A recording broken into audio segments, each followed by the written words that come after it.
அனைவருக்கும் இனிய வணக்கம். இன்னைக்கு என்ன சிறுகதை என்னன்னு பார்த்தீங்கன்னா, வனவாசம் அந்த கதையிலிருந்து விதியின் பிழை 4வது பார்ட் வந்திருக்கோம். நேத்திக்கு ஒரு வீடியோ போட்டிருந்தோம். இன்னைக்கு செகண்ட் வீடியோ. அந்த அந்த கதையை நீ பார்க்கலாம். மோமினாபாத் சிறிய ஊர்தான். ஓரளவு தமிழகத்தில் உள்ள உள்ளூர்பேட்டையை போலிருக்கும். தண்ணீர் இல்லாத ஆறு போல் அகன்ற சாலை. இருவரும் 10-12 கடைகள். பெரும்பாலும் சாயக்கடைகள். திருப்திகரமாக உணவு கிடைக்காது.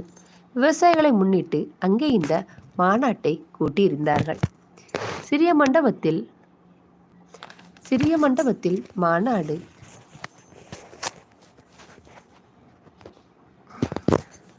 சிறிய மண்டபத்தில் மாநாடு.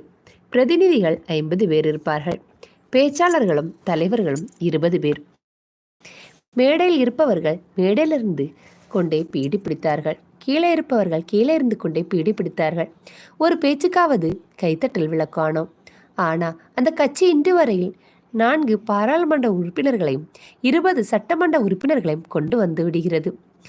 எங்களுடன் வந்திருந்த MBS ஆங்கிலத்தில் கொஞ்ச நேரம் பேசினார். மதிய சாப்பாடு பழங்கால கோட்டை ஒன்றில். மராட்டியத்தில் பெரும்பாலும் ஒவ்வொரு கிராமத்திலும் 10-15 சிறிய கோட்டைகள் இருக்கும்.